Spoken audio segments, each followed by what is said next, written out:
இறையேசுவில் பிரியமுள்ள சகோதர சகோதரிகளே, இன்று நம் தாய் திரு அவை நம்மை விட்டு பிரிந்த விண்ணக பேரின்பத்தை நோக்கி பயணித்து கொண்டிருக்கும் அனைத்து விசுவாசிகளின் ஆன்மாக்களையும் நினைவு கூர்ந்து அவர்களுக்காக சிறப்பாக ஜெபிக்க நமக்கு அழைப்பு விடுக்கின்றது.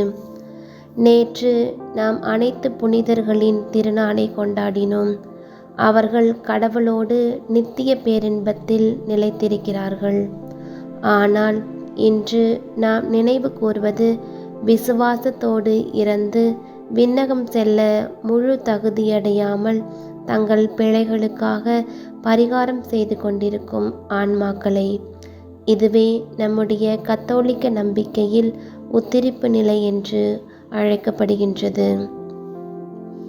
இயேசுவே நமக்கு நம்பிக்கை அளிக்கிறார். அவர் என்னிடம் ஒப்படைக்கும் எவரையும் நான் அழிய விடாமல் இறுதி நாளில் அனைவரையும் உயிர்த்தெழச் செய்ய வேண்டும். இதுவே என்னை அனுப்பியவரின் திருவுளம். நானும் இறுதி நாளில் அவர்களை உயிர்த்தெழச் செய்வேன். இந்த வார்த்தைகளே நம்முடைய நம்பிக்கையின் அடித்தளம். இறப்பு என்பது முடிவல்ல, மாறாக நித்திய வாழ்வுக்குள் நுழையும் வாசல்தான் என்பதை அவர் நமக்கு உணர்த்துகின்றார். இந்த நாளில் நாம் ஏன் இந்த ஆன்மாக்களுக்காக ஜெபிக்கின்றோம்? முதலாவது, அன்பின் பிணைப்புக்காக. நாம் இந்த பயண உலகில் இருக்கிறோம்.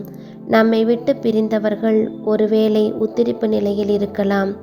அவர்களும் நாமும் கிறிஸ்துவுக்குள் ஒரே திருச்சபையின் அங்கத்தினர்கள்.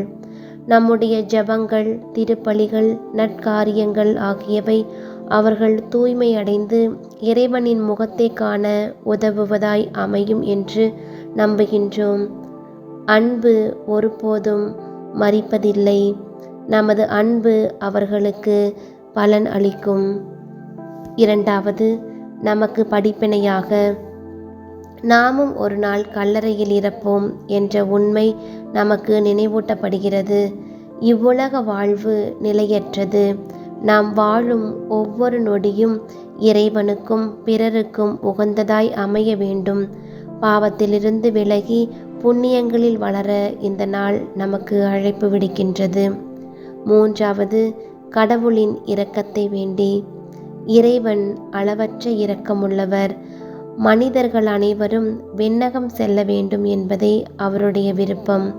நமது மன்றாட்டுக்களின் வழியாக யாருமே நினையாத ஆன்மாக்கள் உட்பட அனைவரின் பிழைகளையும் மன்னித்து அவர்களை தம் அருகில் ஏற்றுக்கொள்ளும்படி மன்றாடுவோம்.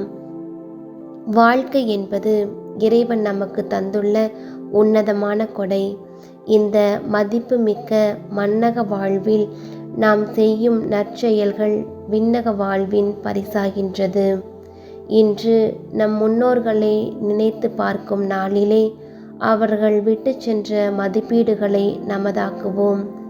எதிர்நோக்கின் திரு பயணிகளாக பயணித்து கொண்டிருக்கும் நாம் இயேசுவின் விழுமியங்களை வாழ்வாக்குவதன் வழியாக இம்மையில் நிறைவையும் மறுமையில் நிலைவாழ்வையும் கொடையாக பெற்றிட முயல்வோம். இறப்பு கற்றுத்தரும் பாடங்களை உணர்ந்து நமது வாழ்க்கை பாதையை சரி செய்வோம். இறையாசீர் பெறுவோம். ஆமேன்.